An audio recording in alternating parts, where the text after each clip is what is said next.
Welcome back to another video. Today we are talking about the story that has no end, Hunter x Hunter, and how it would have been a masterpiece by Togashi. Now it of course follows the story of Gon, Killua, Kurapika, Nefario. Not really Kurapika and Nefario, they do have their moments in the anime, as Kurapika does have his revenge scene against the Phantom Troop, and Nefario I think is just there. I'm not gonna lie, he wants to be a doctor, but they don't really give him anything important besides him hitting Ging one time in the show. Besides that, it's the main characters, at least throughout the show, that are main stage is Gon and Killua, as you see their adventures from the Hunter exam all the way up to Aluka. And I think that's when the series stops, because Ging, of course, is introduced. Ging spends time with Gon, and that's when the show ends. But anyway, Gon and Killua, they meet in the Hunter exam, main characters. They do all this. Killua steals a heart. They jump across. They cook. They gotta get animals. They try to climb up a cliff. All good stuff. The Hunter exam is extremely hard. There we're introduced to someone new, someone who's the pinnacle of Nen, Netero. He is the strongest human Nen user. Of course, there is Zig Zodiac, but since there's no feats and statements only, we are not saying Zig Zodiac.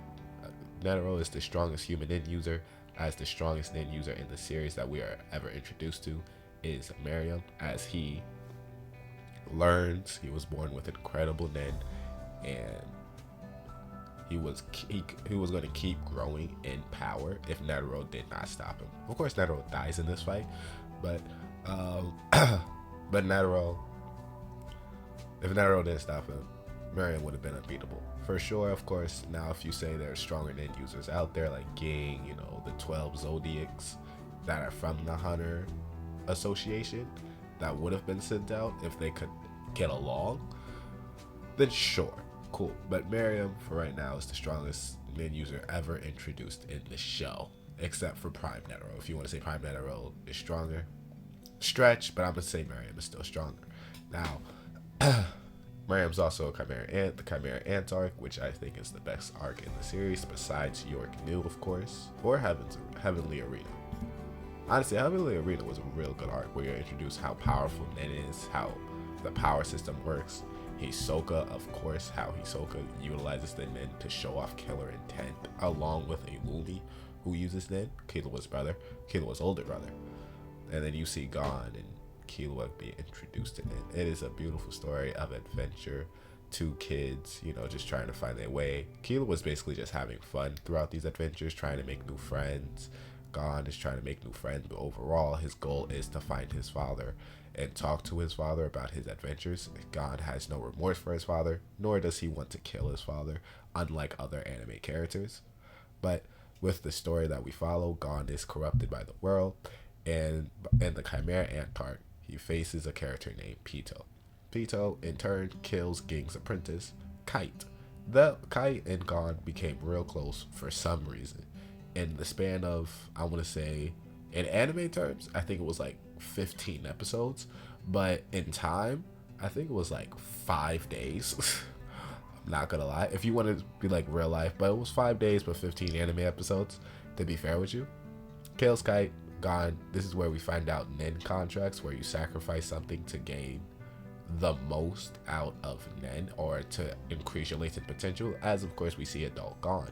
Now, that's the beauty of the show. It's a give and take relationship with Nen. You can't use Nen at the highest potential without giving something in return, much like Fullmetal Alchemist, or a popular anime right now, Jujutsu Kaisen, where you can have binding vows, which Gon basically did.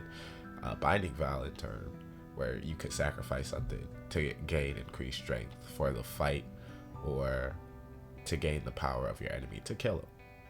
Much like they're doing in Jujutsu Kaisen, Jujutsu Kaisen is the only anime that's doing that kind of thing right now. At least popular wise, I obviously have no idea if other animes are doing it, but Jujutsu Kaisen popularized the fact of a binding vow. Of course, Hunter x Hunter, they're inspired by Hunter x Hunter from the Nen contracts, and adult Gon, for sure.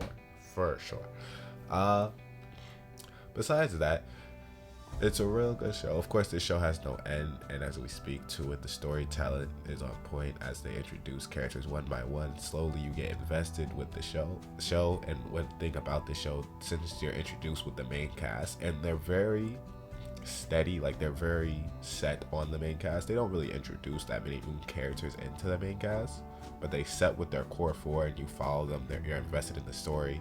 You cheer on Kurapika as he goes up against the Phantom Troop. You don't really care for Nefario. Not gonna lie, the guy with the glasses, you don't care for. I'm not lying to you, I don't care for him. And then you see Gon and Killua go on their adventures. Killua, is bored and he's just doing this all for fun.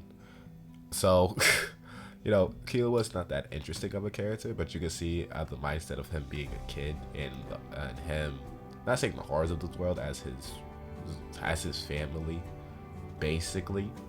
Is a bunch of killers. I ain't gonna lie, but he cold though. And Gon as a kid being innocent, wanting to see the world, wanting to see where his dad went, and wanting to catch up with his father, is of course a beautiful of the story. Of course, we wish we could get an end, but Togashi health does fail him a lot, and I think main reason why he won't even increase production of the manga. Now he comes out with his chapter 2-3 times maybe in a year, but he probably won't increase the production or hand it off to anyone. It's because his wife is the creator of Sailor Moon. Shout out to him. I ain't gonna lie. So I would increase production of the show. Of course, it's a passion project for him. I don't think the passion left it away, but I don't think he's as eager to finish it as he's pretty much well off in Japan with manga sales and all that, and with his wife. Anyway, like and subscribe. Hunter x Hunter is a beautiful story. One of my favorites, in one of my top 10, top 5 animes of all time. I really hope it gets an ending soon, or I hope more story gets fleshed out quicker, of course. And like and subscribe, of course. Least favorite, if you wanted to rate it out of 10, 9 out of 10, 8 out of 10 at most, mostly because there's no end, there's no wrap up, and there's a lot of loose ends that want to be explored, and much more characters that need to be explored. But that, for me, like and subscribe, and I will see you in the next one.